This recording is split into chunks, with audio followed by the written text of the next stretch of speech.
Welcome everyone to our Committee of the Whole meeting for January 20th, 2021. And before we begin our meeting, I'd ask if Brooke Harris, Legislator Harris, would lead this or recite the Pledge of Allegiance for us. Legislator Harris. I pledge allegiance to the flag of the United States of America and to the republic for which it stands, one nation, under God, indivisible, with liberty and justice for all.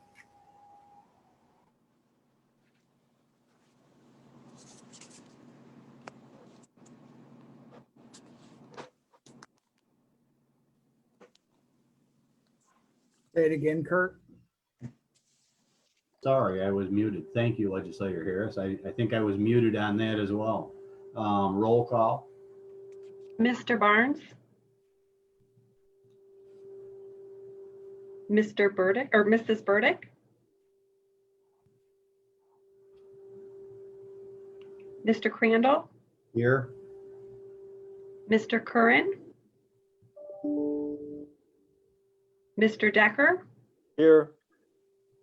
Mr. Dibble. Mr. Fanton. Here. Mr. Graves. Here. Mr. Harris. Here. Mr. Havey. Here. Mr. Healy.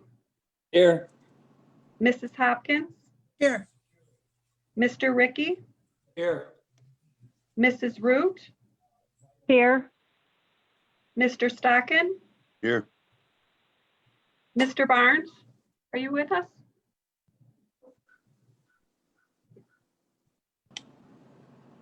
Was. Yeah. Mr. Barnes? Okay. Mrs. Burdick? Thumbs up. Yeah, Gary, do you have audio okay?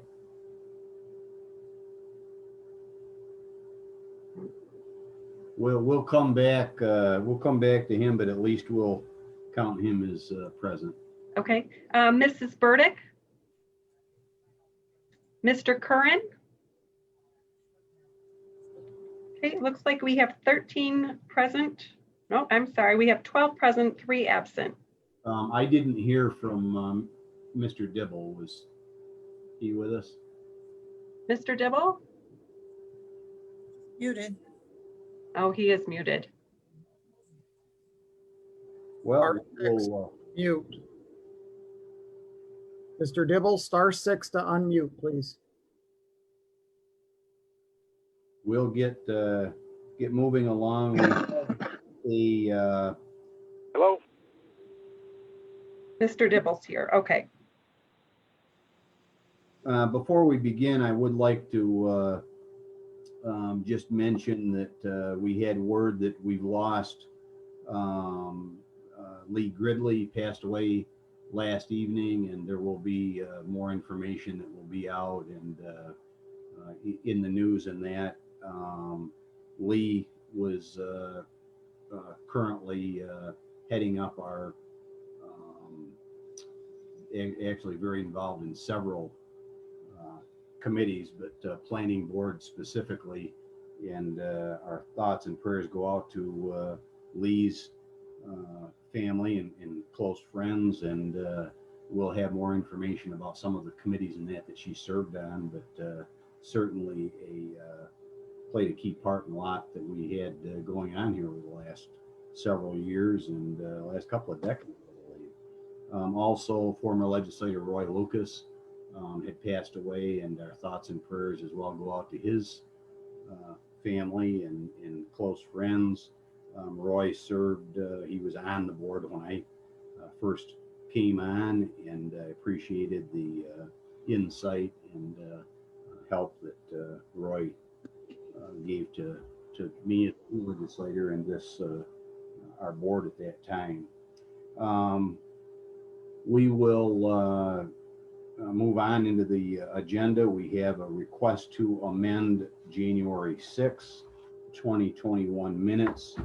And I believe that everyone would have gotten those changes to be made but it was just a clarification and correction to those minutes that we want to make sure is right.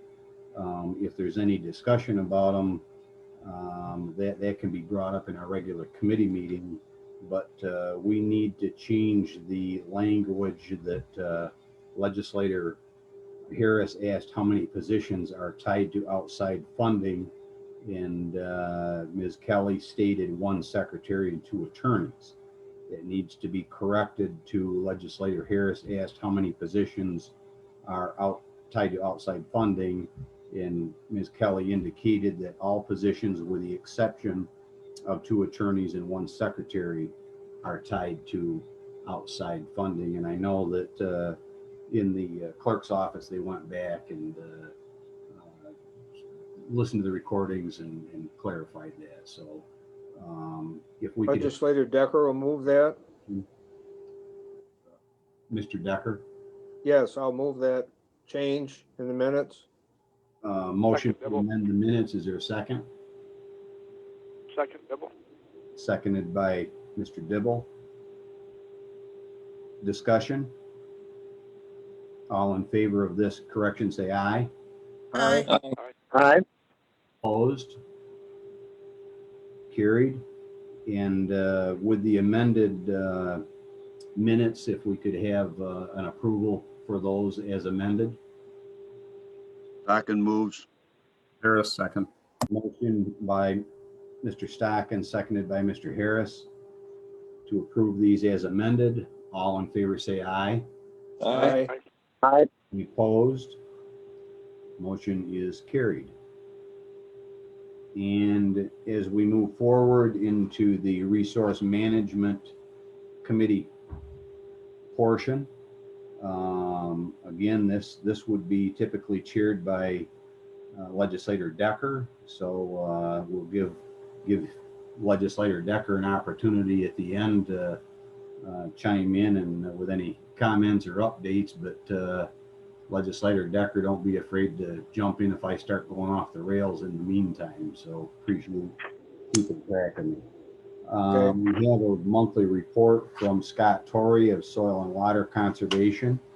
And Scott, if you are there, is there anything that you need or would like to highlight in that report? No, I think that covers pretty much everything we have going on. Just a lot of paperwork right now.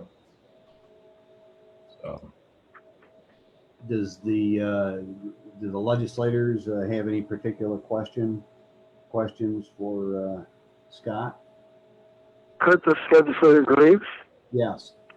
Yeah, my question for Scott, how much revenue is involved in those projects that are proposed for 2021? It's going to be several million, isn't it? yeah, it's probably a couple million. I don't have the numbers in front of me for those specific ones, but it's a fair amount of money. Yes, a couple million probably. Yeah. It's good for Allegheny County. Thank you. Thank you, Legislator Graves. Is there any other questions, comments? Scott, thank you for your report and work. We will move on to Youth Bureau Director. Brian Perkins had sent his monthly report and that has been distributed. Brian, are you there, and do you have anything you want to highlight or point out to the board? I am here.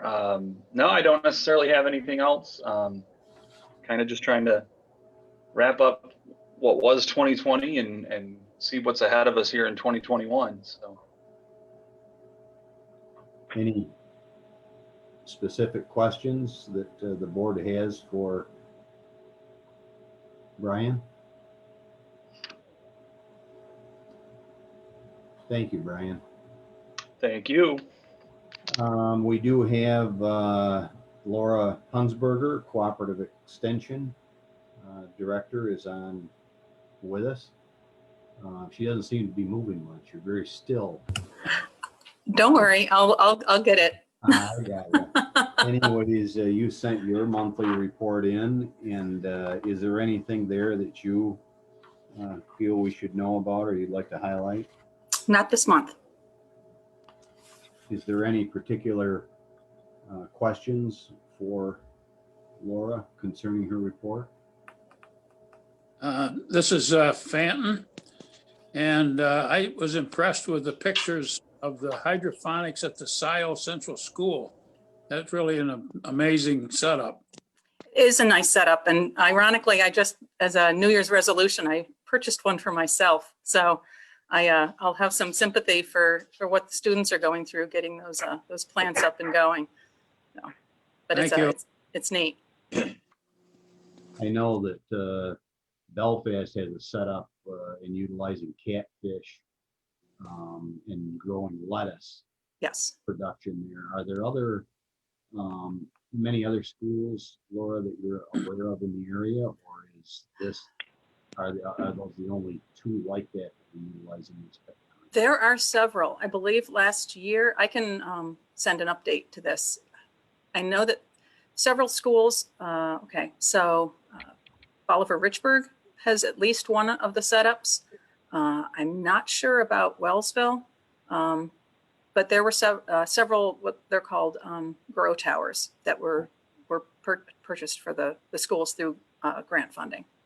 I found the one with the catfish Mm-hmm. cycling that very interesting. Actually, that's been in place for Good. a number of years now. Yeah, a good way to recycle nutrients for sure. Yeah. Catfish aren't bad eating either. Mr. Chair, Yes. this is Legislator Hopkins. I have a question regarding those same structures. Laura, do you have the cost of those for the schools in the grant program? And what do they use the products for? Do they use them for their school lunches? It is used in the school lunches. There are different types of towers. They range from, I would say, $800 to maybe $1,500. I believe these are the lower cost ones, considered a home version. So the grant did help purchase one for the schools that were interested, and if they were interested in buying supplemental ones, that was on their own. Thank you. Very good. I think we're all set with that report unless somebody has anything else they want to bring up. We do have a action that is needed, and this would be the approval of our agreement with Cooperative Extension, and that contract was sent out. I think that we should note for the record that this reflects a 20% reduction of what our typical contribution had been, and that was a motion that we took, or action that we took as we went into the 2021 budget. We also had conversation that these outside contracts, and I believe that there's 3 of them today that we're going to be dealing with, that we would have in there, that these would be compensated on a quarterly basis versus what we had done in the past, which was all up front. An exception to that was Cooperative Extension, which was split 50-50, I believe, semi-annual payment. Yes. But I would like to ask that we amend these contracts, the 3 today, that would give us the option of making those quarterly payments and versus all up front. I think that we had a lot of discussion about this last year, and everything from cash flow to funds to just plain things tightening up and shutting down due to COVID. And I just think that that's something that should be in there, and it's not anything new. We had fair discussion about this. It just was oversight to have those into these contracts. Carissa, I don't know if you care to chime in or not. I don't want to get out on a ledge where we shouldn't be. But no, I think you covered it all. So if we have a motion to add into this contract that these would be quarterly payments, would be sufficient to make the changes necessary.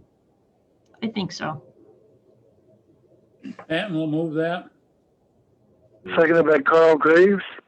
Motion made by legislator Fanton, seconded by legislator Graves, that would add wording into this contract that this amount would be paid in quarterly payments. Discussion on that amendment? I have a question, Chairman. The legislator Healy has a question here. For that amendment, Mike, or in general? No, it's gonna be on the contract. So I can wait. Let's vote on this if we can. All in favor of adding that language into this contract, say aye. Aye. Aye. Are there any opposed? That's carried. And legislator Healy? Yes, do we have a motion on the contract itself then, or? No, as that amendment was put in, I don't think that we have a motion in the contract itself. Mr. Chairman, moved by legislator Graves. Motion made by legislator Graves, Second, Dibble. seconded by legislator Dibble. That would be to move forward with this contract as amended. And now legislator Healy. My question would be, since we're now acting as a committee of the whole, is this the last step for this contract, or would it? Do we still have to prepare a resolution? No, this would be a resolution that would go to the full board. So That's okay. Anything that would be done in committee that requires full board approval would still have a resolution. And this would be one of those. Well, I guess my question, I have another question regarding the funding overall. And I see according to the report, they're moving ahead with their purchase of the property in the village of Belmont, with negotiating with the village for changing their zoning ordinances that there would be currently in violation of. But given the fact that they can have the funds to purchase property and they still have another piece of property, and so on, I question whether they even need our funding at all here. Apparently they have funds to acquire properties and so forth. Perhaps they have outgrown the need for our funds. I can let Laura Hunsberger address that, but I do believe, at least in information that I had received, is that there are the funds from the existing facility or property are needed and to be used for the purchase. I don't know beyond that, but I think that's they have to have the funds from that in order to move forward with the upgrade in this new facility. But Laura, can you address the questions that Mr. Healy? Yep, I appreciate you filling that in, Chairman Crandall. Yes, we are, the next step is to be selling our current property, which we have clearly outgrown. It is no longer feasible for us to hold the programming that we have been holding in the place that we are currently residing. So we are looking to sell that in order to help balance our books. As you know, we have been operating on a very lean roster of employees over the past several years. And with that salary savings, we've been able to save enough money to be able to move forward with this next move for extension. So we have to tighten our belts. We've been having them tightened for several years in order to be able to move forward. And we're hopeful that this will be a positive move for us. And if you'd like to sit down with our budget, I'd be glad to talk to you about it. Thank you. How many years has this been standalone for Allegheny County? Do you know? It was October 1st, 2015 was when we became a solo association. Thank you. Any further comments or questions? This is, we have a motion on the floor to move forward with this agreement with I guess I didn't hear from the director there. I guess an answer to my question about whether they need our funding or not, but a yes or a no. Or... So to back up a little bit, a lot of our funding has been earmarked for specific uses, such as our state funding, which is called State Funding 224, can only be used for educators with a master's degree. We also have certain funding streams that are federal that can only be used in the same manner for the executive director and for educators that have a master's degree. So many of our employees are also grant funded, whether it's through SNAP or Farm to School or another funding stream, either local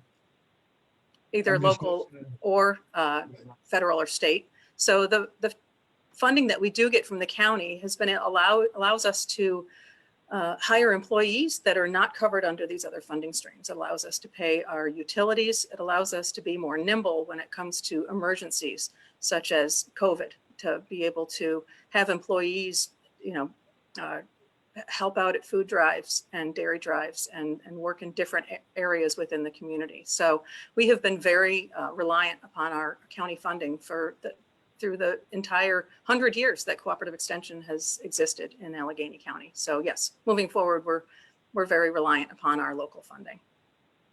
And you don't have any plans to acquire any other properties? You're not buying any farms or anything like that, are you? Or...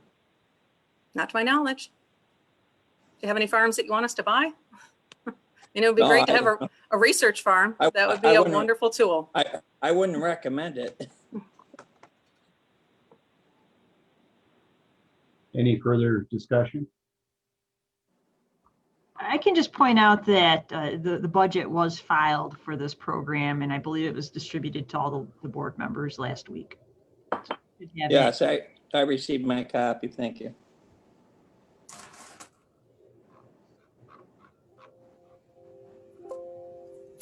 Ready for the vote?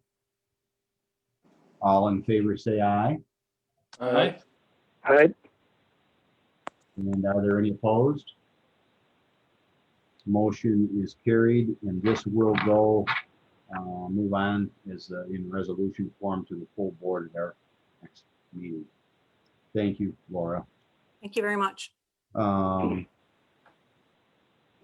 Chairman David Decker, do you have anything to add or comments while we're in this resource management committee portion? Just one comment. Alfred State College has a new robotic milker at their farm. And I know that they are excited about letting people know about this, and the students are excited about being able to train on something like this. So just kind of an announcement. I know it's been up there for a while, but it's pretty exciting the way the cows and so forth respond to this robotic milker. It saves a lot of labor. Thanks for pointing that out. Do you know how many head they milk, Legislator Decker? Usually one robot will take care of 60 head, milking somewhere around 3 times a day. Laura, is that correct? That sounds right. I was curious how many head they had over at Alfred State. I don't know the answer to that. All right. Thank you very much. We will now move on into budget committee portion. And Mr. Chairman, this is Legislator Graves. Can we have an update on the county historian? I've noticed there's no report. How's he doing? I believe doing well. If you give me just 1 second, I'll see if I can pull up what I had here.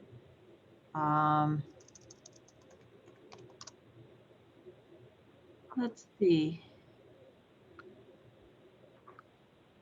Sounds like he's doing well. He was thinking about coming back in late February if he's able to continue to do well with his health. But I know we do need to have a conversation on what that would look like. So it does seem that he is doing well. Okay, very good. Thank you. Sorry for the interruption. Budget Committee and Legislator Harris. Again, I don't know if you have anything up front, but certainly chime in here and help direct me through this so I don't follow it up too bad. We do have sales tax report, year end and new. And I believe at this time I'll ask the county treasurer, Terry Ross, if she can jump in and lead us through these reports. Good afternoon, everyone. I included the year-end 2020. We received our final payment on that January 4th. And gross sales tax wise, we were up about 5% from what we received in 2019. If you net out the payments that the state took for AIM, we are still up 4.24%, or the equivalent of $937,000 for year-end 2020 versus year-end 2019. It's amazing. Yep, it is amazing. I also did get, we had a listserv email going around from county treasurers, and there was a report that we can see now that shows, this is just an interesting tidbit, shows energy sales for utilities and energy, and our energy sales tax was up about $100,000 from what we received in 2019. So I thought that was an interesting little tidbit that I could share with you today. Gary, this is Legislator Decker. What areas made up that 900,000? Well, 100,000 of that was on utility. I was on energy. The rest of it, I don't have that report yet. Oh, okay. Thank you. You're welcome. Legislator Decker, if it's anything like what we got in mid-year, a lot of those online sales and also the technology-related services. Is that right, Terry? Yes, that would be correct. That's where we show the largest increase in about, I don't know, July. I think that was when we looked at it, maybe about July. The second page is our first payment for 2021, which is up about $50,000 from what we received last year at this time as well. So that's a good sign. Obviously very early in the year for 2021 to determine anything else, but we're looking good for that first payment. It is key to remember that for 2021, we will be seeing the state retract some more funds for the distressed hospital funding, which is approximately $187,000 to catch, or $130,000 to catch up for 2020, and then we'll see those quarterly come out of our sales tax as well. So we'll report that when we get that dollar amount on each report. The other thing I did get was a notice from Dave Lucas in NISAC, and just so that this is an update for the entire state, but overall for the entire year, 30 counties in New York State out of the 62 collected more sales tax than they did in 2019, which is really kind of unbelievable. But overall, though, when you include everyone, the 32 counties that did not collect more, the year ended where we were down $1.6 billion statewide, or about 9.6% for the COVID impact. Those were just the months from March to December. And when you consider the sales tax for New York City and the rest of the state, we were down about 2.2 billion overall, or 13% statewide. Believe that I think that was the report, and as far as percentage, it put us into the 11th spot. I think there was only 10 counties that percentage-wise exceeded where Allegheny County. Is that the report? I didn't have it by county. My report was 57 counties in New York City. Yes, that did have the sales tax comparison on the back. And yes, we were one of 11. The top 11, is that what the one you I referred think to? we were in the 11th position. There was only 10 counties, if I looked at it correctly, that percentage-wise did better than Allegheny. So, We did very well despite COVID, and I really think it's a lot of online shopping that we wouldn't have normally got. So, but that's my opinion. Terry, this legislator Graves, that's 683,000 plus change that we received the January payment. When they pay that to us, is that broken down whether it's raised locally or internet sales? Do we have an idea of how much is actually coming over the internet or being raised locally? NISAC usually puts those reports together for us, Carl, Okay. and I have not received those yet. Okay, thank you. Yep, If you could share them with us, that'd be great. Yes, as soon as I get them, I will share. Thank you. You're welcome. Next in the packet are the reports, the revenue reports for 2020 and 2021. I hesitated to send these this time because the 2020s, there are still a lot of entries that have to happen to get to a final number for 2020. But I did send them so that you would have them for your monthly report. And the 2021, obviously, those are just beginning. So we're only the 20th day into January as well. So they will be a little different when we get to finalize our year-end entries for 2020 and going forward.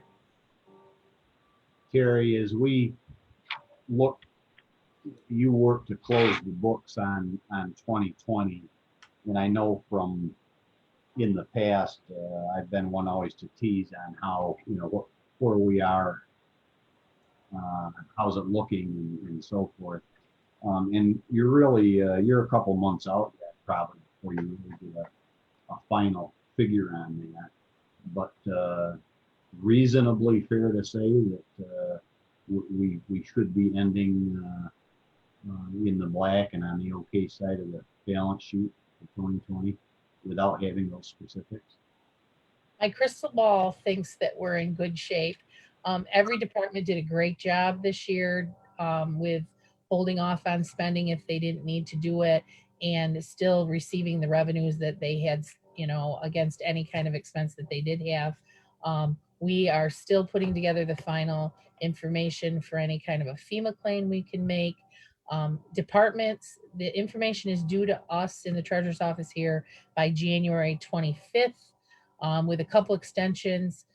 So we should have that information to start working on it in February. I probably won't have a final answer till first part of March or middle of March. But all my indicators, crossing my fingers, say that we're in good shape. But that's due to an awful lot of people. So I thank everyone for their efforts on that. We will be able to look and see that where the state and federal, mainly the state, I believe, owes money. Those will go. We'll be able to see that on a final report. We will.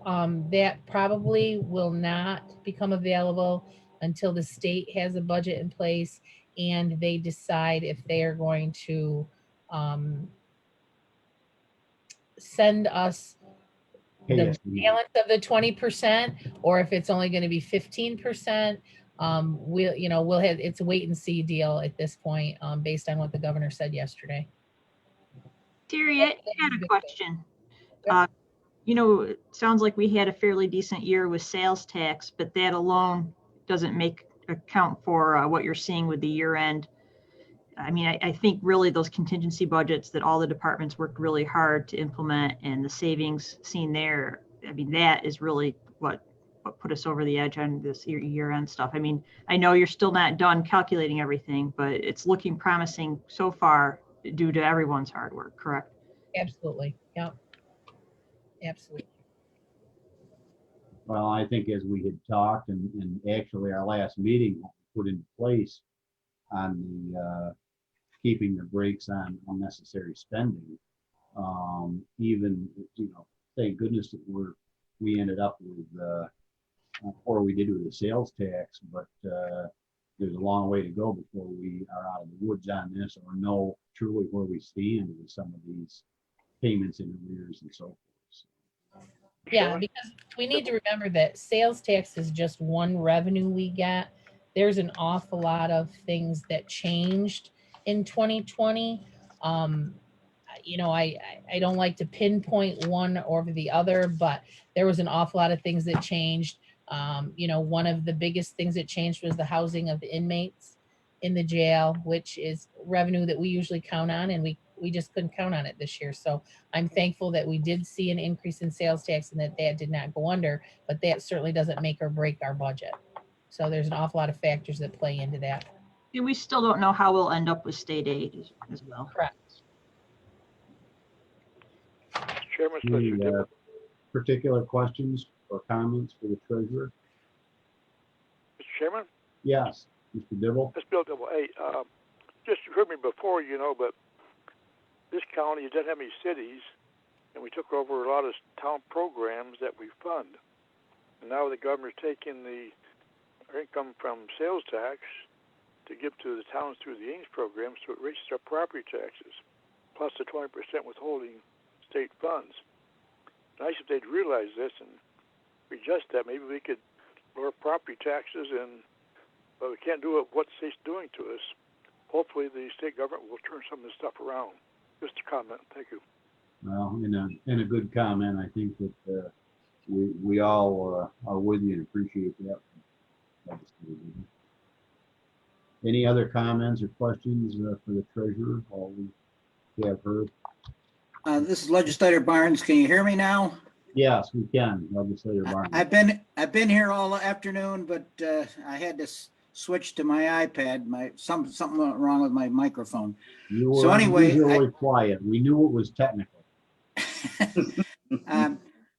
I do have a question on the real property tax. What the amount of taxes that were levied was 29 million, but it shows here 34 million transactions. What does that mean? Are you looking at the one through December of 2020, Gary? Yes, I'm looking at the, actually it's the first page of your report. Yep. What happens is that we have to book the annual warrant. So that's the levy that comes out. And then any payments we collect through the year go into that, which are not necessarily all 2020 taxes.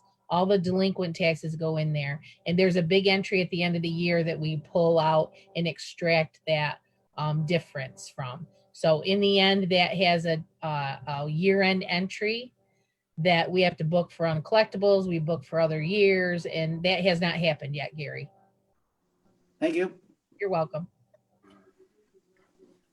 Anything further from the board for the treasurer? Legislator Harris, anything else that you want to bring forward or update or take care of in this meeting? Just for the good of the order, I thought I might mention that if some of we legislators received an email from a concerned taxpayer wondering about the possibility of making partial property tax payments. So I'm not trying to put Terry on the spot here, but wondering, Terry, if that's ever been investigated before, and if it's something maybe we could discuss, in the next couple of months. Yes, that has been discussed before, and I have some information on it when we investigated that prior. There's been surveys for our listservs across the state as well. So I can certainly dig out some of that information and have some available for you at the next meeting. Okay, thanks, Terry. And if the board wants it, I'll go ahead and forward that email. So everyone knows. I had Legislator Harris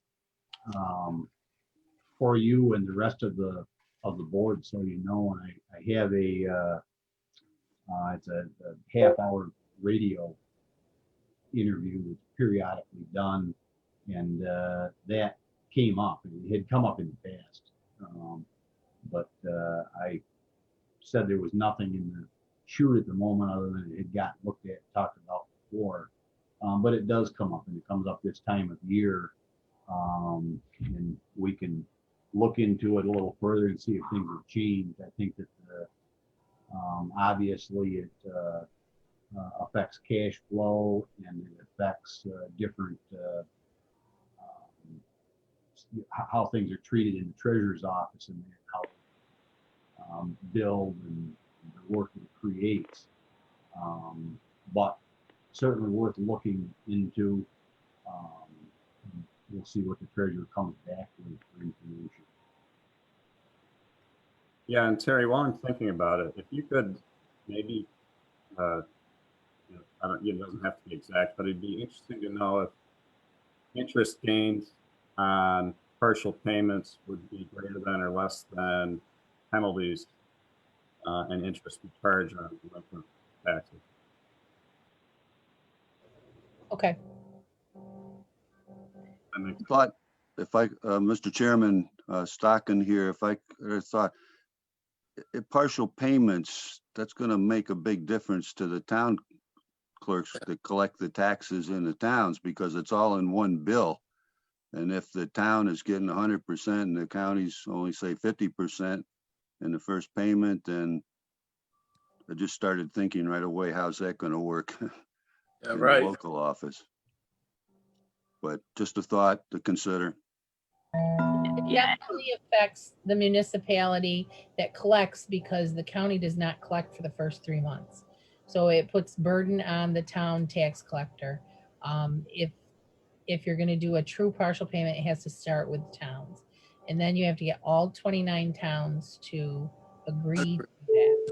So it does take a lot of investigation and digging out, a lot of how's it going to work and all of that. So, we've discussed it before. We have a lot of those pros and cons. So we can walk through all of that. And it requires a local law, correct? Correct. I think there's a lot of information we need to get around for the board to consider it. Yeah, and like I said, I didn't want to put you guys on the spot, but yeah, maybe something for next month. It would obviously be an additional expense to do that for the tax collectors. So if they were to do it, that my thinking would be that they would take the penalty that if you're not paying the first month or the second month, or and make that automatic and figure that into the payments. So in other words, instead of paying 1/3 1 month and another third the next month of just the basic tax, they pay 1/3 of the total tax as if they hadn't paid until the third month. Just something to think about. This is Jan. I have a cottage up on Lake Ontario. My family does. They do partial payment, and they charge a $25 installment fee right up front. So if you make installments, you're paying a $25 fee to make those installment payments. Thank you. Well, we'll look forward for some information coming back. There's a reason that it hadn't been put into place in the past by this board, and there'd have to be some more pros than cons that we've had in the past that would come forward for me to support it. It creates a lot of extra work and cost for benefit of a very small few, in my opinion, up to this point. So I'll look forward to that information, and we can. Thank you, Kurt. Discuss it. anyways, we will move forward. Legislator Harris, did you have anything more for this portion of the meeting? All set. Thank you, Mr. Chairman. Thank you very much. We will go into the planning and economic development part of the committee. And Legislator Root, are you with us?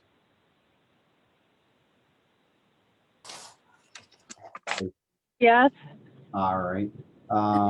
Again, we'll look for you toward the end of this portion, but jump in anytime I'm balling things up here. Okay. Here, Durham Planning Director. There is a monthly report that has been distributed. Do you have anything to highlight or add to that here? Good afternoon, everybody.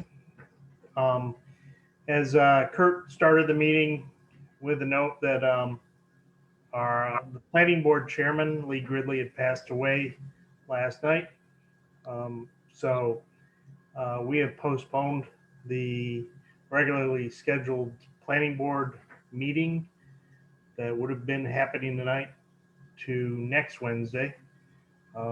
Typically, this would be our annual dinner night, and it would have been kind of festive and fun, but COVID had already put a stake into that, and so we have this to deal with too.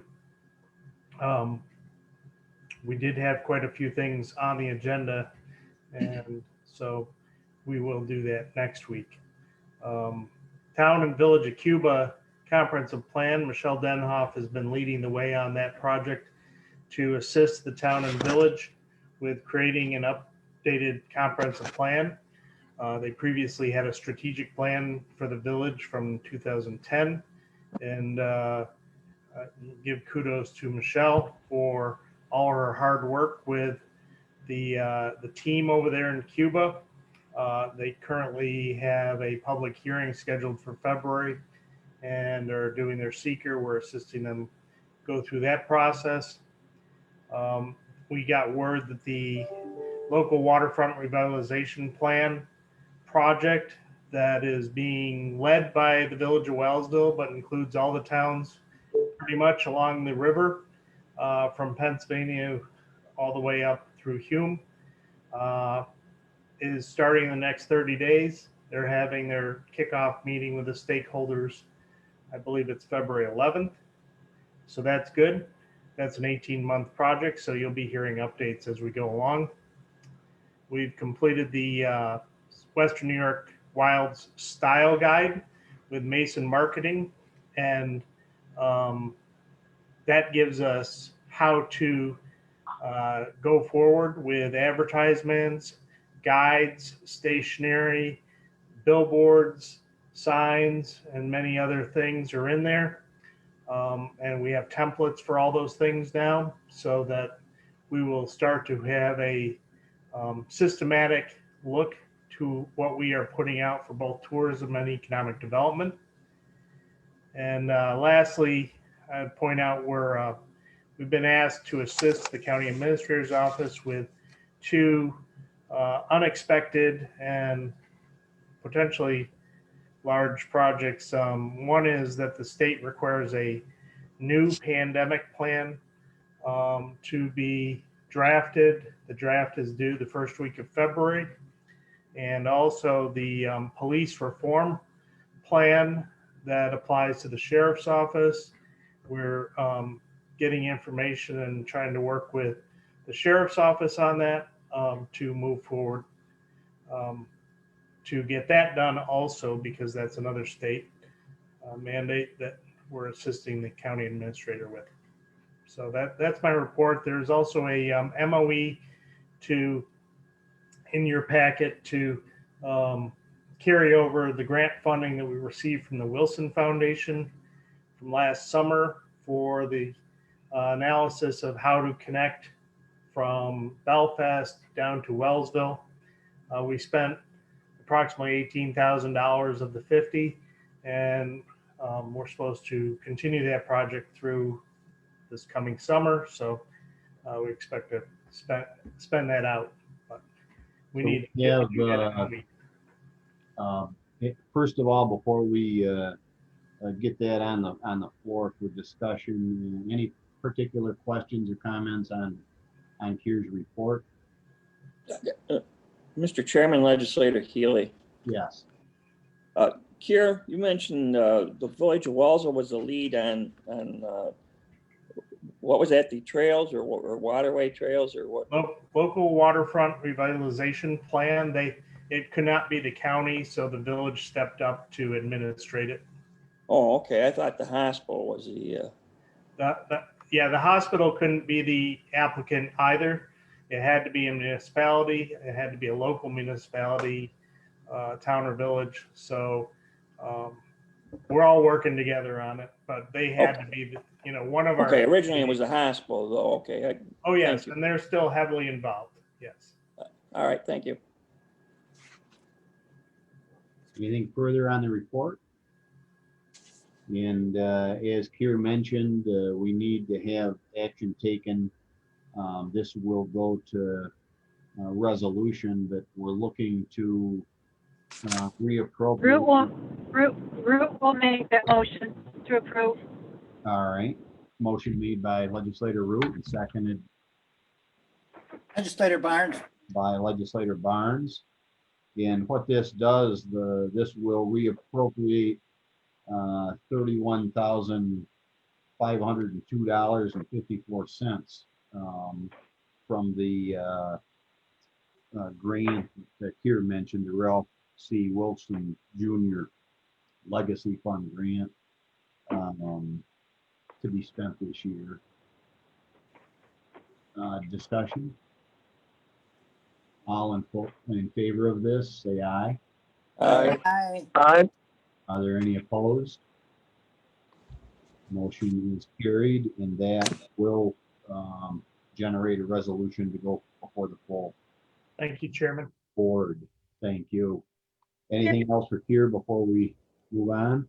Chairman, could I make a few comments? I just really want to thank Kier and his staff for agreeing to help me out with the police reform plan that we need to do, as well as the pandemic response plan. They put together an excellent product for all plans that they do, and I really think that they're the experts making things really shine for us. So I'm hopeful that we'll have a good product to submit to the state, even though it was an unexpected request from the state this year. And I also want to just make note, the work they've done on shared services and really the census outreach grant, those really fall in the administrator's office, and they wouldn't get done if it wasn't for the planning department. So thank you, Kier. Thank you. Very nice. I'd like to make a comment if I could, along the same lines, or just a suggestion. That I see that Steuben County filed their plan over there for the law enforcement initiatives program, or that's pretty close anyways. And I wonder if there aren't some other templates out there we can just take a look at and work off those, and there might be some positive things there that we want to duplicate, and there might be some things that we don't want to duplicate. But I think it'd be worth taking a look at. Some of the other ones have already been utilized or filed. I think that's a great idea, and I know we're one of 2 sheriff's departments in the state that don't have a road patrol, so I know a lot of the police reform plans for other county sheriff's departments probably will look a lot different than ours, but we can still take a look at what's in their template and model and see how we could adapt that to our own plan. And do you know if the state, well, excuse me. We do have this particular item is coming up under Ways and Means in a little bit. Probably any particulars about that, we can bring those up at that time. Yeah, thank you. It is on the agenda. Mr. Chair? Yes. This is Legislator Hopkins. I'd just like to make a comment too, and particularly thanking the staff of the planning department for the work they've done on the website, especially during the pandemic, and and now adding information about vaccines and how to go about for our public to be able to access those things. So thank you for your work on that. Thanks for the acknowledgement. We appreciate it. Has Mr. Derlin been handing out chocolates or something down there that I'm not aware of? Sweetening everyone up? You have to come check it out. We'll find you There some you go. chocolate, Kurt. Well, we share their praise for what's being done there. A lot of this, and I was talking with the county administrator earlier, we have so many different projects and programs that have been thrown in our lap over years because the Albany or the governor thinks we ought to do that. So it has created a lot of extra burden on top of our normal schedule. So anyways, thank you, Pierre, into your staff. Moving forward, we do have Rita Sobek Lynch, Employment and Training Director, in her report. Rita, if you are with us, welcome. Afternoon. Anything particular that you would like to highlight or point out in your report? December was a really quiet month for us here, so there wasn't a lot of activity, but it has gotten bigger, or more people have been in this year. So things are looking up down here. Thank you. Thank you. Any particular questions for Rita from the legislators? Thank you, Rita. All right, thank you. We have Gretchen Hancha, Executive Director of Greater Allegheny County Chamber, has turned in her monthly report. And good afternoon. Welcome, Gretchen. Is there anything you'd like to highlight or point out in your report? Well, I kind of highlighted it before, but basically we are looking at our tourism recovery plan and working with our tourism committee and others on that. Hope you had a chance to review it, and I would love your input.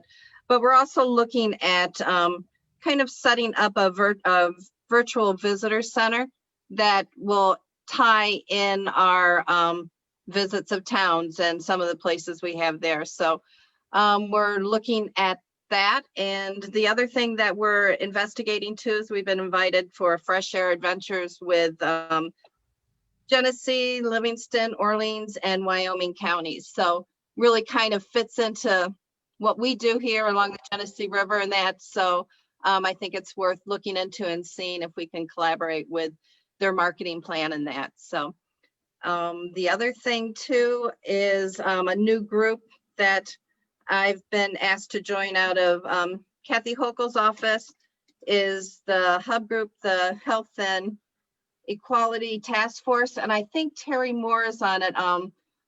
It's in regards to distribution of vaccines. My biggest concern, and I did send an email out to the group wanting a list of who was on it and to make sure that we had the right resources from Allegheny County on it that would address it. So I know Terry's on it, and I know Tyler, I will send you anything that I get because I can't figure out if they're behind the 8 ball or not. So, but anyway, that's what we're doing. We've been busy. Depends on who you talk to. I know. It is true. I don't want to be on a committee that is just out there for PR. I want to be on something that's working. That is effective. And I think that was the biggest concern by the people that are on it. There's a lot of doctors and scientists and so forth, and how are they at organizing and getting things out? So hopefully I can catch up with Tyler and just to make sure we have the right people that are on this group that need to be on it. So. Gretchen, this is Dave Decker. I think this works differently no matter in the area that you're talking about in the state. The Olean Times Herald yesterday, they shut down 3 clinics because they didn't get, or there was a snafu in their ordering of vaccine. So they had 400 people that were signed up to get shots, and no vaccine, so they gotta reschedule them for next week. It is So- a huge problem all over. This is for Western New York. It's the same thing all over. So Yep. I know one thing that was put out there, which I think is a good idea. I don't know if the governor would ever allow it, but is really to set up a distribution center for vaccines in Western New York. So we get them out to the areas that we need to. So they sent out a toolkit. I'm more than happy to share that. And I just want to make sure that we have the right people on it because, you know, I'm not a healthcare provider. So Well, we're veering off from tourism. I know, sorry about that. But Really? thank you for your help on that. And Carissa is our, I think, point person for Allegheny County. Yeah, I am the point person for the vaccine coordination here, and I know Tyler's got most of those answers. I think I know he's probably not on here today because we don't have the human services portion on, but I think if there's any questions this board has about vaccines, you know, if you could get those around, maybe Tyler could answer them at Monday's committee of the whole. Okay, I'll make sure that you get that information. So It looks like Tyler is on. Oh, is he? Let's I'm not here. veer too far off of what we're here for. I do think that that is something that we can bring up and talk about when we're in that. Chairman? Yes, Dibble? Mr. Dibble. Yeah, Gretchen mentioned working with the county's marketing plan, the one northeast of us towards Rochester. I think that's a real plus for the county. So thanks, Gretchen. you're welcome. Any questions for Gretchen on her report? Thank you, Gretchen. Thank you. Have a good week all. Thanks. Craig Clark. I don't know if he is with us. We do have the report that was sent in from Craig, his Economic Development Agency.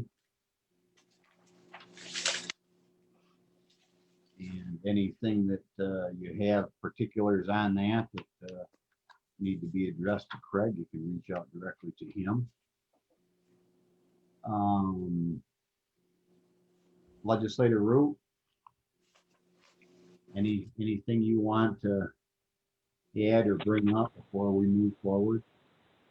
No, sir. I think you did a very good job, and I'll leave it at that.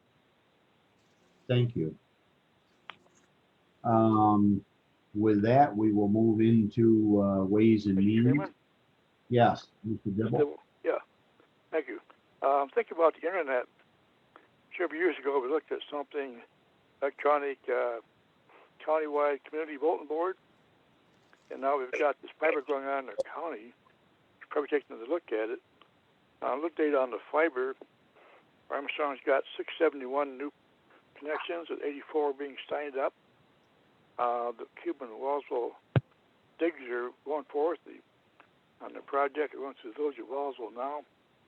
I'm in the town of Genesee in the Portable dig, and they're meeting contractors tomorrow. So the whole county is moving forward on this fiber project.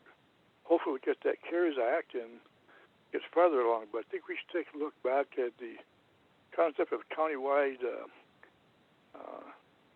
bulletin board tied to maybe the server at Houghton College. Just a thought for future talk. Thank you, Legislator Dibble.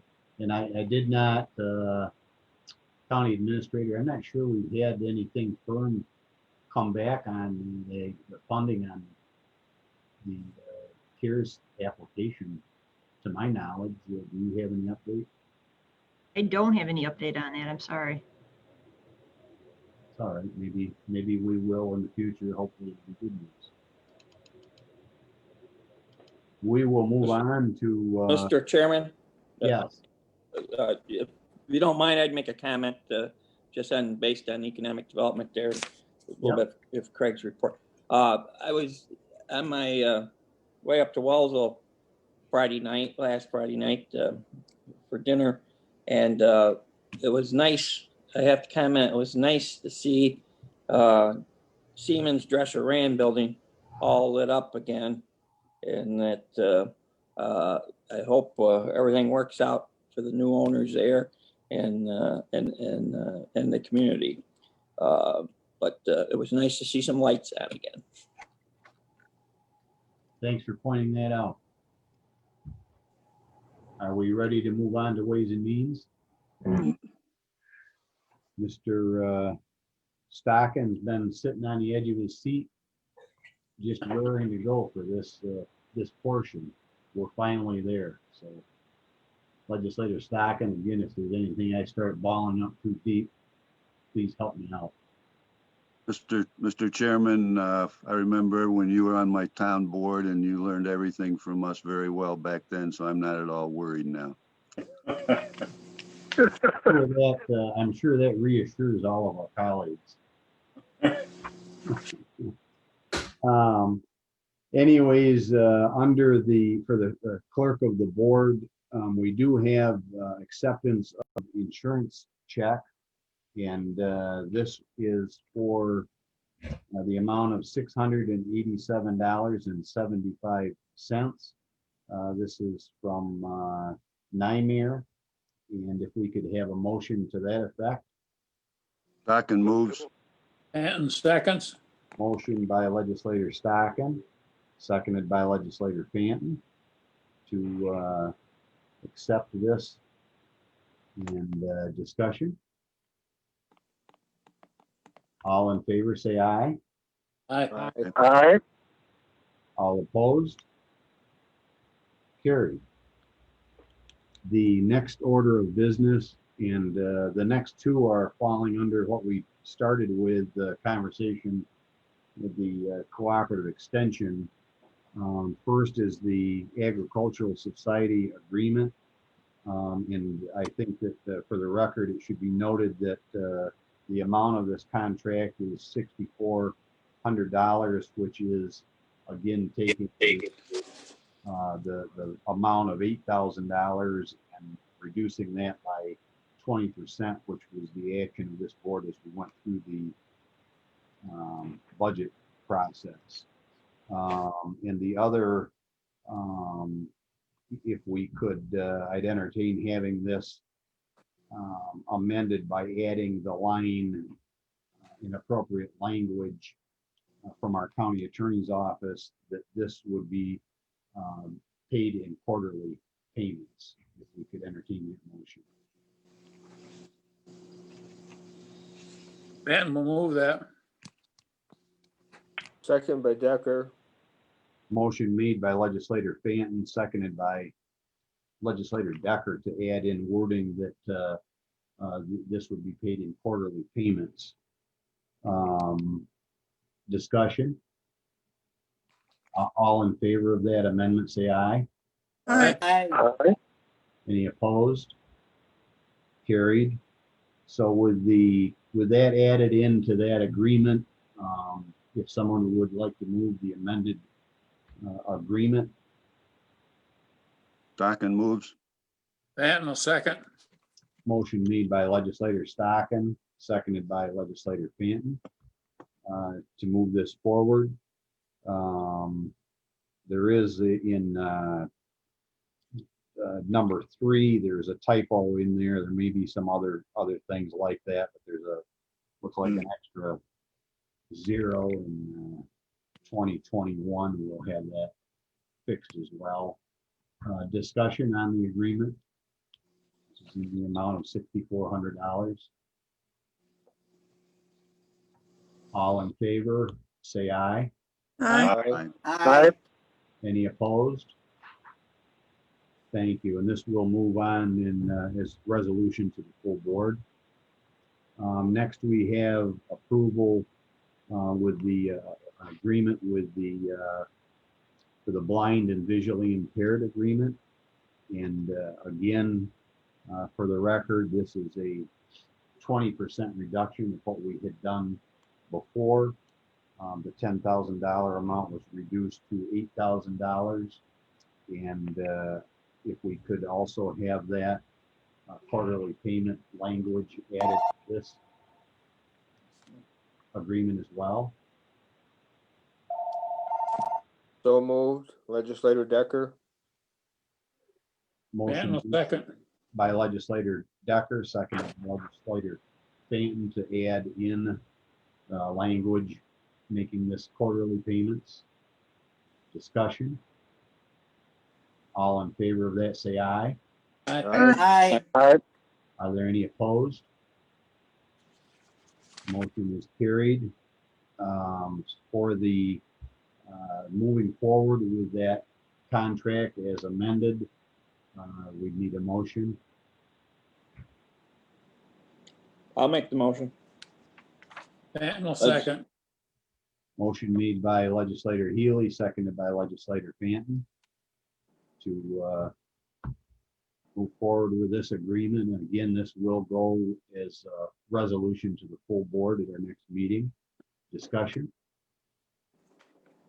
All in favor of this, say aye. Aye. Aye. Are there any opposed? And that motion is carried. Next, we have Keith Hooker, our IT director. And Keith, if you are there, we're all here because of you being properly hooked up and plugged in. Thank you. You have a renewal of this Newcastle communications contract. And I do know that there was a question on the date that was put in the fiscal impact portion of the memorandum of explanation that they had currently budgeted in the 2020 budget. Is that meant to say 2021, or was it because it was rolled over from 2020? Yes, that should be 2021. And I see the date is actually incorrect at the top as well. So they should both be 2021 dates, even though January 30th has not come. I used last year's. That works. So we will correct those numbers before we go forward. Anything you want to give us for information beyond this before we? This is just a standard renewal agreement for the support for our phone system. This also includes all the additions that we've made. So it's just a one-time payment. Keith, could you maybe explain the additions we made this year and why they were necessary? Sure. So we went to from trunk lines to ISDN lines, which is a different type of service through the phone company. And we did that to get our conference lines over to something separate so that we wouldn't have communication issues when people try calling into the courthouse or to the jail. I don't know if you recall early on in the COVID crisis, there were too many calls being made either from here or to here, and people were unable to connect. By removing the conference lines, that freed up so many other lines when you guys were calling in. So that's why we had to do that. An unanticipated consequence of COVID was it stressed our phone systems to the point it needed an update just to keep up with the amount of traffic we had. So correct. Don't know if the whole board realized that or not. You need a motion on that? This, we need a motion to address this. Hopkins will make the motion. As amended? Motion made by legislator Hopkins, seconded by Legislator Dibble as amended? legislator Dibble. And the amendments that Mr. Dibble is referring to are the dates corrected here. That's correct. Discussion. This is Legislator Burdick. Since some of those upgrades are due to COVID, can that be charged as a COVID expense? Yes, we are charging those to COVID, and hopefully they get paid for out of COVID funding. Fingers crossed. We'll see what happens. Thank you. It's all coming. Yeah. Further discussion? All in favor of this, say aye. Aye. Aye. Are there any opposed? Motion is carried. And Keith, I don't know if you had anything else. I do know that I was in the chamber this morning, and there's a whole bunch of new microphones in there, one for each legislator, and some for peanut gallery, and nice camera that's up there that nobody can see, but it's going to properly display all of us when we do have a good meeting or a meeting in there. So we look forward to trying that out. Yes, so what the chairman's referring to is the audio video equipment is installed. I had some training on it late yesterday. I'm excited to show it to you guys and show what the capabilities are. I think you will be thrilled with the outcome. It's better than the iPad that was strapped to a tripod and had no battery power and had to be plugged in all the time and at risk of failing. Is that what you're saying? Oh, yes. All right. Now the county administrator gave away all of our behind the scene secrets that you know, that you see on these Hollywood tell-all shows. Well, I kind of felt like we were putting out the AV on these meetings with a shoestring, but it wasn't an actual shoestring that was holding that iPad up. I think he had something classier like a zip tie, but it was close. Duct tape. Yeah. Anyways, thank you, Keith. It looks nice. We can't wait to give it a whirl when we're all back in the community. Does that mean we'll start meeting in February at the county again? Talked about it with the county administrator, and it'll be a ongoing. We're probably looking at March would be my guess. County administrator. I know that the equipment was just installed, and really the key person to get trained on it would be Brenda, and I would think we could do that in February and have that ready to go in March. So, and just looking at the way COVID is going, I know at the beginning of December, when we went back to virtual meetings, we were experiencing a high number of employees that were being quarantined and isolated, and that has continued to go down and shrunk quite a bit. I was looking, we were having about 30 people out a day on quarantine or isolation. That was the average amount of people out at the time.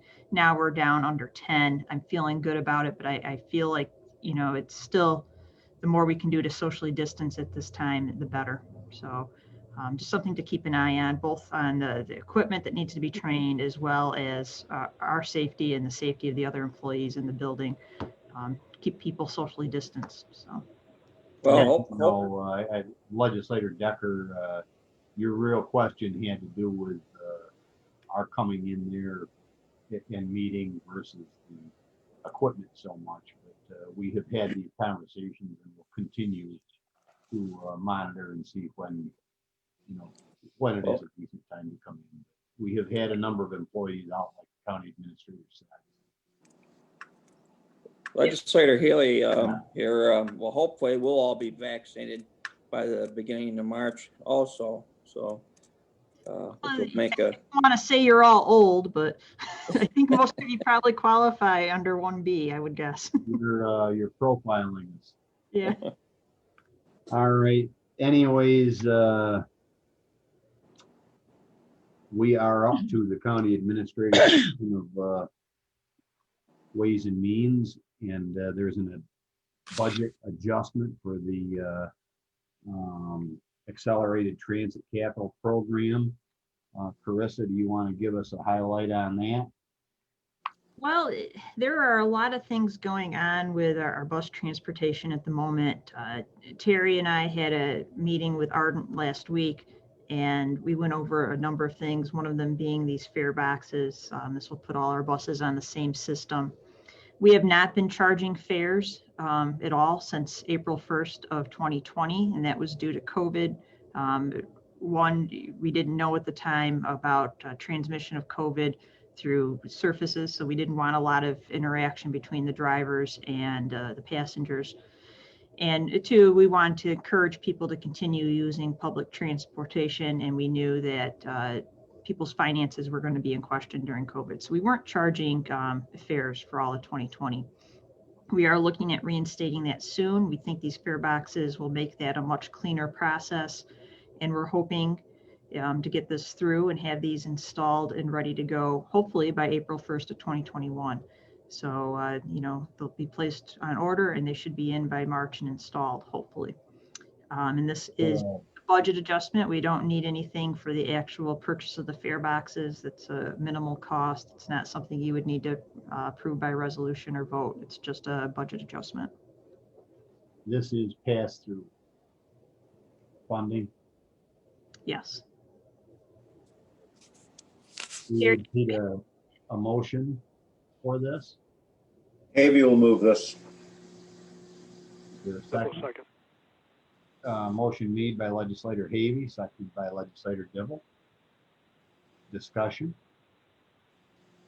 Legislator Barnes, I noticed a slight error there. It says this project is to purchase 3, then followed by a 5 in parentheses. I'm assuming they want 5, not 3. I believe you are correct. We'll get that fixed. Further discussion? All in favor say aye. Aye. Opposed? Motion is carried.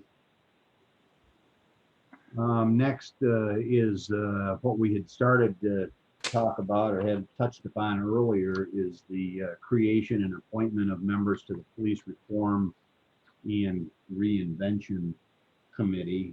And this is what was put into place by the governor, and county administrator had been working on getting this together. And what we need at this time, we need to officially create and appoint members to this committee. But county administrator, other things that we need to know about to go with this. Well, part of the committee, we are required to consult with certain people. So local elected officials, and in this case, since it's a sheriff's department, your local electeds would be, you know, the board. So we have 2 board members on here, one being the public safety chairman. We're required to have the sheriff's department on here. So we have the sheriff and, you know, his deputy sheriff, Lieutenant Bigelow, and jail administrator Ivers are on here. We are also required to have someone from the public defender and the district attorney's office, so both of them are on here. I've also included our new county attorney, Mr. Donegan, to make sure we're following the process correctly. Mr. Buddingerd, just in case there are any personnel issues that arise out of this. For mental health, we do have Lindy White, who's our assistant director. And we also have 2 community members. We have Mark Chamberlain, who's a pastor at the Genesis Bible Church, and Dr. Schmidt, who's the superintendent here at Genesee Valley. I think that covered all the required people that we need to have on here. And we look forward to working on this. And again, Kier's office is really stepped up to help on this. So I look forward to them taking the lead on organizing us. So this will be, this will put into place officially this committee, and the appointments run through this board, our board, to this, and our legislative clerk of the board will have the typical, this is the cards that she can pull off and the appointments, and all of that will be monitored or taken care of in our clerk's office, correct? Correct. So, you know, this is a police reform and reinvention. It's of our sheriff's department. However, it's the board that is charged with this responsibility. That's why the county administrator is the chairperson, not the sheriff. The sheriff is a great participant. He's gotten all the policies around that we'll need to distribute to the committee members. But it's the board's responsibility. That's why it's the board's appointments. And once we have that a document in place, we would be accepting that to move forward to the governor's office. I believe so. And this one is due, I believe, April 1st, just in time with the state budget. So there's Mr. also, Chairman, I'm sorry, go ahead. Mr. Chairman, Legislator Barnes, wouldn't it be appropriate to have representatives from some of the local police departments around the county on this committee?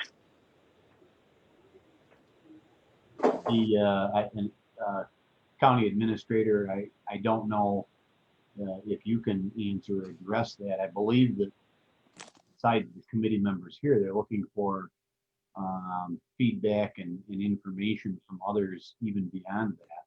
But Carissa, can you help address that? Correct. So this would be the group that would be reviewing the policies and plans. They'll also be soliciting input from community members. We did not put any of the local police departments or the state police on here, although they will be free to contribute comments as well. Each one of those departments is going to be doing a review of their own department. Some have already started it, some have completed theirs. Does that include the state and all the state agencies? I think the state is doing the state police themselves. I don't know. I know the sheriff's on here. Maybe he has more info on that part. Sheriff, do you have any updates or information? Yeah, I mean, this committee would be just for us. Each government entity is responsible to do their own. So each local PD and stuff will have to do their own. I'm not sure about the state police, whether they're even included. As it said, I believe its wording was municipal, so I don't think they're even included in this. Of course, they have their own set of reforms I think they're going through as well. Any other comments or questions on this? I believe we have, we have a motion on the floor. Yes,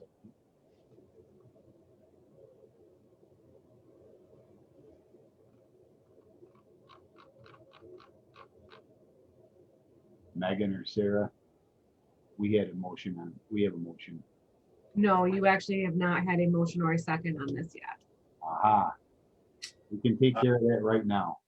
Stocking moves. Harris, second. Motion made by legislator Stocking, seconded by legislator Harris.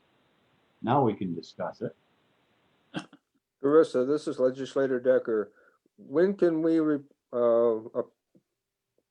plan on updates on this and progress?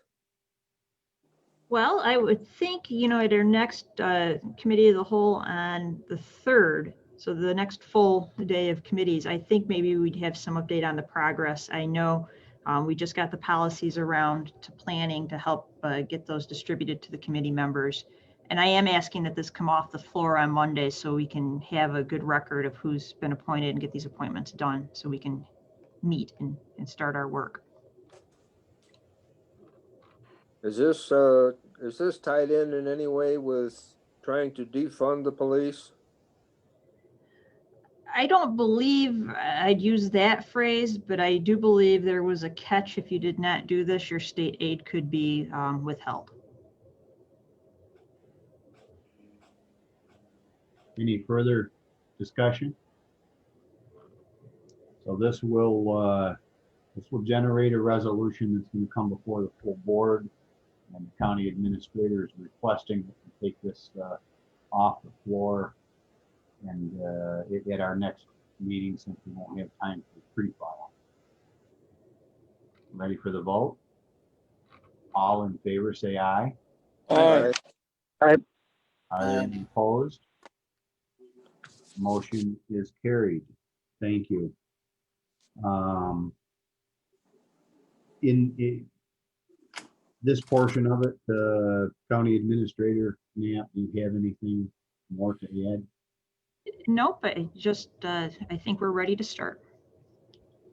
Thank you. And don't go away. We may need you before we get to the end of this. I'm sure we will. We do have, see, before we get into human services, Legislator Stockham, that typically chairs this Ways and Means Committee. Is there anything, Phil, you'd like to add or bring up or help? Nothing in particular. Very thankful for all the work the administrative team does. Appreciate it. Agreed. Thank you.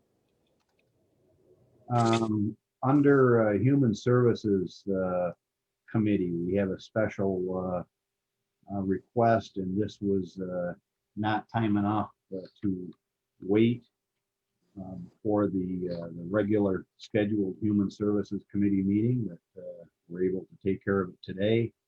And Anita Madison, Office for Aging Director, is looking for approval of agreement with the Alzheimer's Association of Western New York. And the amount that, before we began, I was looking for the amount that would be associated with this. And that amount is $122,900. Anita, are you with us?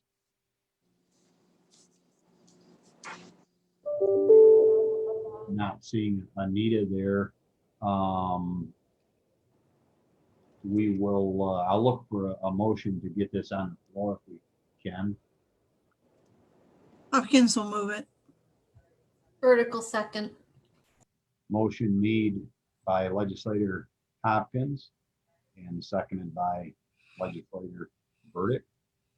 The old Hopkins Burdick team hits us again. I think that this is just what we have done and typically do, what we've done in the past. I don't know, County Administrator, if you have anything new or different to add, but it seems fairly straightforward and something that needs to be done, and that Director Madison was anxious to have us address this. I have nothing to add to that. Further discussion? All in favor, say aye. Aye. Aye. Aye. Any opposed? That's carried, and that will have a resolution, and I believe that that will be pre-filed if there is a reason that we need to address that and come off the floor. We'll find that out between now and our next meeting. We do have under the ad hoc position review ad hoc committee recommendations. And this is where we will call on the county administrator again. I knew we would need you before we got out of here. Well, this one it came out of, I believe, 2 weeks ago. Ad hoc committee met and we reviewed a request from the public defender. And this was the secretary. There's 2 secretary positions there. And this one was due to an unexpected resignation in December. This money is already budgeted, and I believe it's fully grant funded too, if I'm not mistaken. So we'll see where this person starts. Obviously, the person that left had been there a few years, so there might even be a bit of a budget savings on this one. So the recommendation of the ad hoc is to go ahead and approve this request to fill. Thank you. Public defender Barb Kelly, I see there. Is there anything, Barb, that you want to add to that? No, I don't have anything to add. We just would like to get started on looking for somebody. All right. Well, we'll see if we can get it approved here shortly. We're looking for a motion to move forward with this request to fill by the public defender. Is there a motion to that effect? Havy will move it. Hilly will second it. Motion made by Legislator Havy, seconded by Legislator Healy.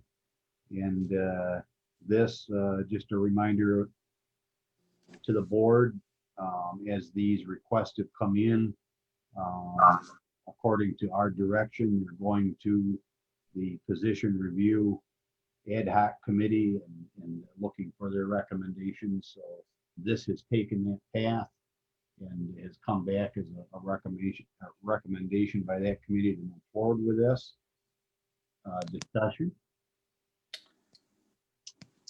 Legislator Barnes, this is 100% supported by the state except for benefits. Is that correct?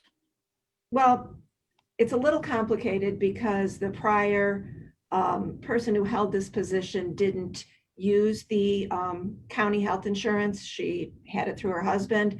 So I do believe that we will be able to order our distributions so that it can be completely funded. So the salary is completely state funded, and I think we'll just have to make a couple of budget adjustments and adjustments in our claims to get all of the 100% of the benefits as well. Thank you. Further discussion? Mr. Chairman, this is Brooke Harris. Yes. This is kind of a more general question, but since we're in ad hoc and I don't know when else to ask it, can you give us a summary of what positions, how many positions have come before the ad hoc committee so far, and they're how they've been dealt with? Like, how many have we hired? How many have we put off? Can we, Legislator Harris, unless it has a bearing on your vote on this particular position? Yeah, can we take this vote before that, or do you want to know it before you vote? No, my vote is secure. So let's come back to that if we can, if you don't mind. Yeah, no problem. Further discussion on this position? And we'll vote on that. All in favor, say aye. Aye. Aye. Are there any opposed? And motion is carried. Thank you. And Public Defender, thank you. Thank you. Now back to Legislator Harris's question. County Administrator. Let me see. I hope I don't miss anything. We had 3 positions out of Public Works that we went through and we recommended that they be filled. And I think if they had any people that were new hires, we asked them to come back and just let us know beforehand, because I think most of those are going to be promotional. Human Resources was 1 position due to retirement, and I believe it's the person that's retiring will be coming back part-time, and that was approved. The District Attorney requested 2 new positions. That has not had a recommendation yet. We're going to meet with the District Attorney after these committee meetings today to gather more information. The County Clerk requested 2 positions. One was a DMV motor vehicle cashier part-time. The other was a full-time index clerk. We met with the County Clerk this morning. Next week, on Monday, I will be submitting the recommendation from ad hoc that we fill the part-time DMV cashier. And I don't believe we're making a recommendation on the index clerk at this time, but waiting to gather more info on the budget impact on that one. The sheriff made request for 3 positions to be regraded, restepped within the non-unit scale. We did not make a recommendation on that. I believe we want to do further research and look at possibly a salary study so we know the full impact of touching the non-unit scale when you look at Section 4 and department head salaries as well. There was also a request relative to a single person in that department to have them restepped as well, and we recommended that no action be taken on that. The health department had, I believe it was just the office aide position, and I think we came back with that the other day, where they're going to have an open-ended, I think it was through June, permission to fill office aides as kind of a revolving door as we do the testing and the vaccinations. We also set the public health director's salary. And then that brings us to today with Ms. Kelly and her request for the secretary position. I don't think we have anything else pending. I know I've spoken to Mr. Starks in probation, and he probably has a request that he's getting ready to make. But I don't know if Terry or Bobby are on here, or Deb or Steve, if I've missed anything, but I think that's all of them. And as these come into the clerk's office, as normal business, we're getting notification that those have come in, or those are going to would show up here in the regular committee, but being moved and forwarded to the ad hoc committee. Oh, and Bobby just sent me a note. I missed one. There was a position in real property that was retirement that I believe we've approved, but I'm not sure that's made it onto the committee of the whole's agenda yet. I can't recall if it has. I'll go back and look. If it hasn't, I'll add it for Monday. Sounds like a pretty good answer to legislator Harris's question. Oh, I've got a cheat sheet. Here. Did you have anything more, Mr. Harris? So of all those positions, there haven't been any that have been outright opposed by the ad hoc committee, just haven't been determined, and the rest have been approved. The one position request in the sheriff's department for the one individual to look at changing where they fell in their salary grade was the only one where the ad hoc committee has denied it. The rest we are looking into. So, and the most of them have been fills. They haven't been creations. I think the district attorney is the one that's really looking to create positions. And I believe Mr. Chrisman is looking to trade some positions. So. Okay, thank you. From that perspective, this, as we talked before, this ad hoc committee is working to take a closer look, as we talked about. Some are just less complicated and more straightforward than others. I have a question. I guess chairman or the county administrator, and I think this was a good program we came up with to handle these issues. But I wonder if maybe the chairman of the committee of jurisdiction shouldn't be not necessarily the deciding factor, but if he shouldn't be invited to attend any sit downs where so that they have some knowledge of why what was decided and referred was referred one way or the other, that they would have some knowledge of what went behind those decisions. We can do that. We can easily. This is Legislator Hopkins. I did think that was part of the recommendation when the committee was formed, that committee of jurisdiction chair would be a part of the discussion where appropriate. And was there somebody else that was supposed to be involved too? The department head and the chair of the committee of jurisdiction. I think that I don't know as the exact term was where appropriate, but you said where appropriate. Well, what I meant by that was that the example, human services would not be necessarily discussing someone in public safety. Yeah, and I would define it more. Some of these that come through that are, like I said, easier and need to be moved ahead. There's no opposition. There's no reason not to fulfill those. I think take less conversation and less debate. I think the positions and that open-ended position for the health department that would affect human services committee that you chair, Legislator Hopkins, is an example of that. That there didn't need to be heavy debate to have that office aide position quickly put into place and leave it open-ended at this particular time because of the issues with COVID and that. Others that are taking a little bit more head scratching and heavier conversation, that is exactly what that was meant to make sure that the department head was involved, which it sounds they are. And let's not forget to include or bring in the chair of the committee of jurisdiction, I would say as needed, versus whatever the term Mrs. Hopkins used. But that's a better term, Mr. Chair. Yeah, but we don't want them to never be needed.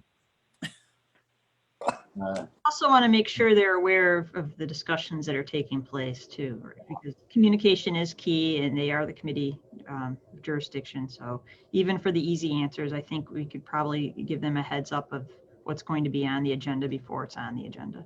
Right, and I think communication, better communication is always a good thing. Yes.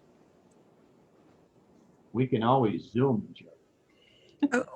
Well, I was going to say this Not get particular carried away. the meeting room capacity seems to be appropriate for that sort of thing where you know, you could have the people needed on alert and in a meeting room, and then call them in when it's when needed, not appropriate.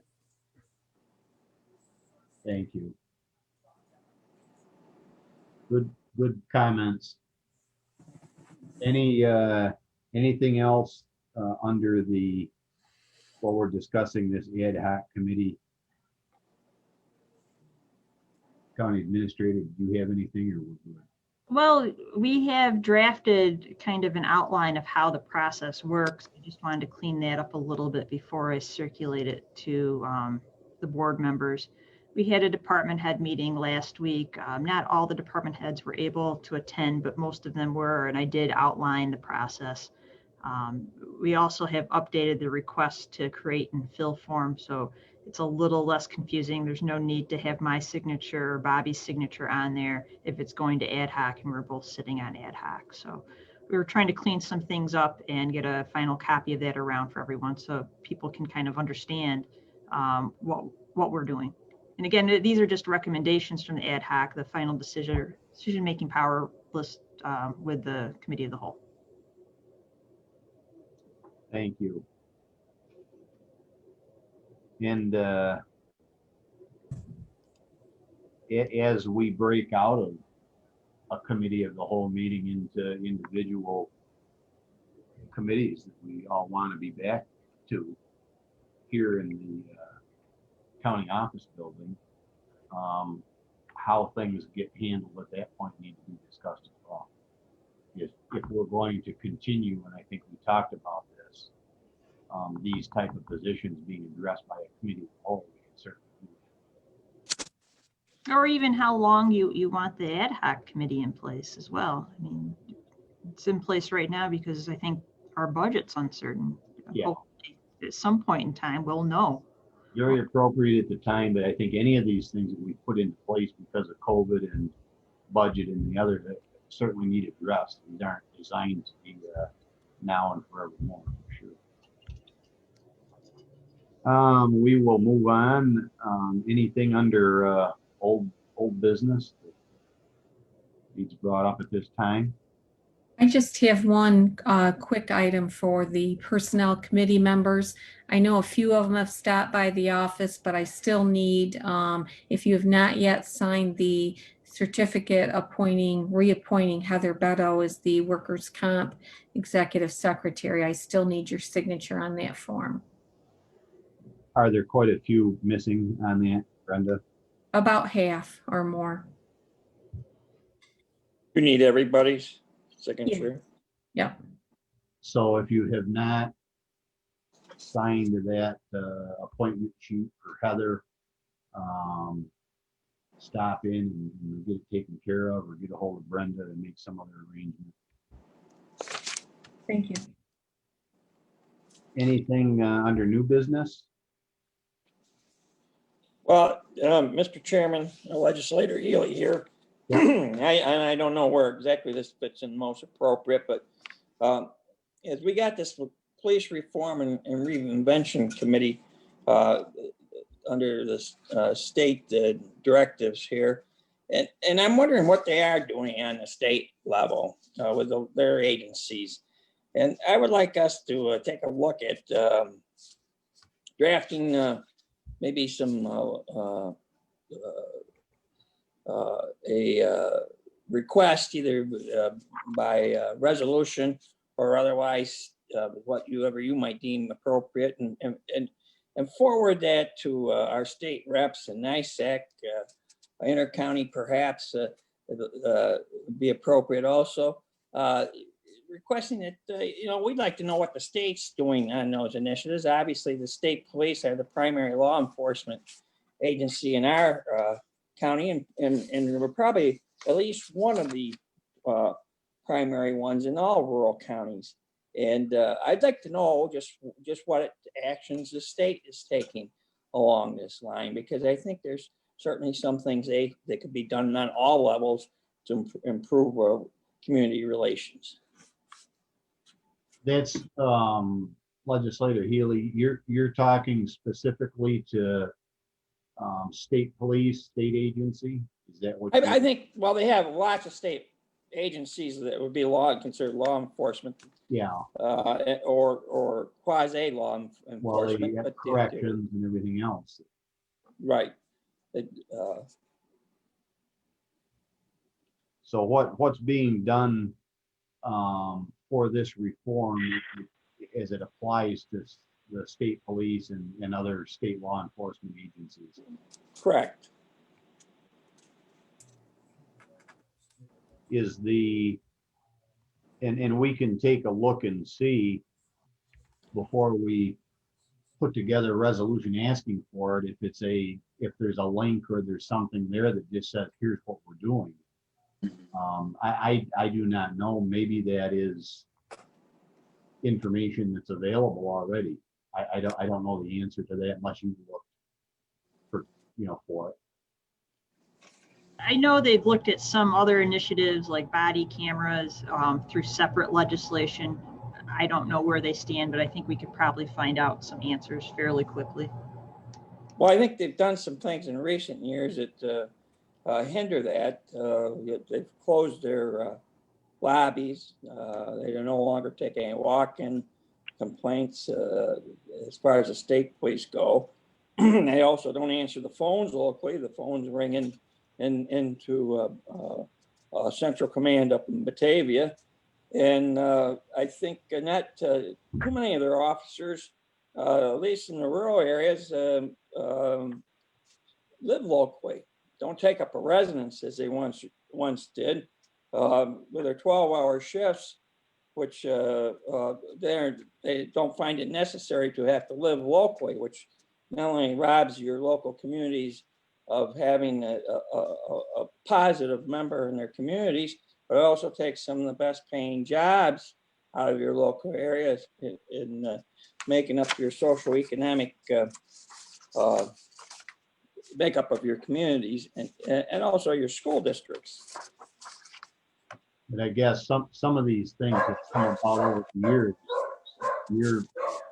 Your initial point or question was going to be, or at least as I understood, is the state putting together and do they have their own police reform and reinvention policy or paperwork in order as they're required or requiring us to do? Is that right? Yes, absolutely. And I think there could be improvement, by everybody probably along those lines. Thank you, Legislator Healy. Anything else from the board before we adjourn? Mr. Chair? Yes, Legislator Hopkins. Yes, Legislator Hopkins here.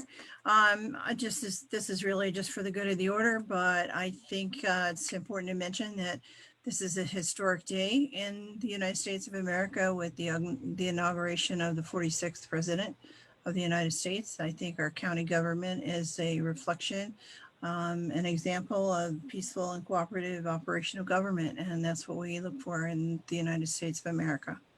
Thank you. Thank you for mentioning that. And as we have, people don't know this or won't without looking, I don't think, but while this meeting was taking place, the new president was taking the oath of office and comments and visiting Arlington and so forth. So that was all, we missed the live recording of that while we had this meeting. Thank you for mentioning. Mr. Chairman? Yes. Ms. Dibble? Yes, Legislator Dibble. Yeah, thank you. Seeing that buck hanging over Mike's head reminds me we should probably see if the state DEC environmental officers have also got maybe reform plan already in place.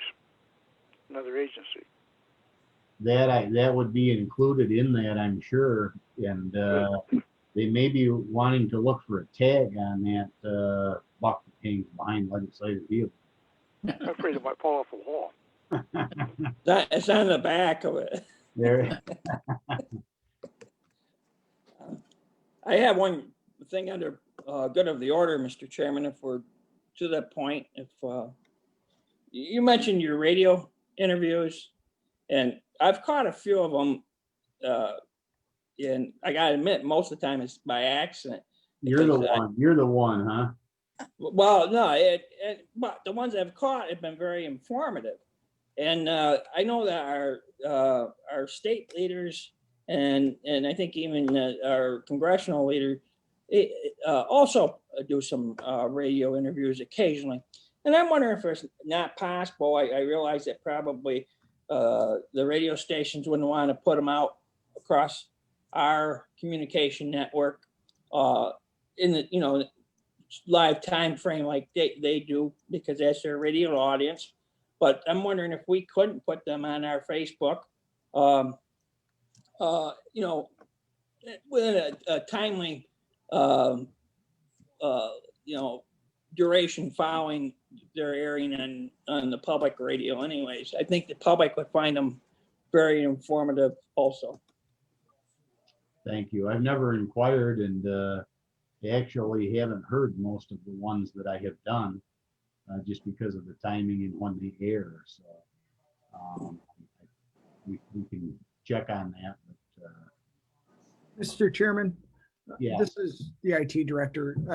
What time are you on? Just to maybe plug a little bit of your conference there.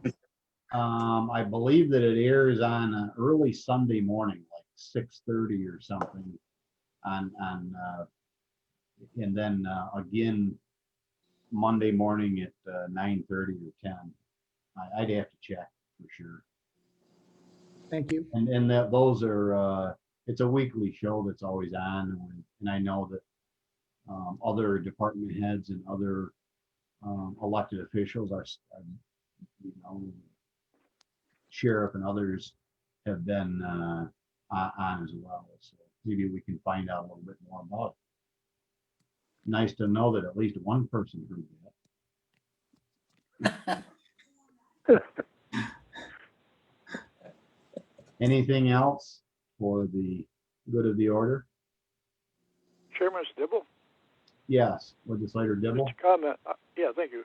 I was down to the Bolivar Fire Department last week and last night over to the Hartsville Fire Department. And now we got the Bolivar Tower back on stream with the Alfred Tower up and running. And in 1 second, seems to be working really, really good. Just thought I'd pass it along. We've really improved our public safety since we've got everything up and running. Thank you. It's good news. Mr. Chairman, this is Legislator Graves. As there appears to be no further business to conduct, I move we adjourn. Second, Dibble.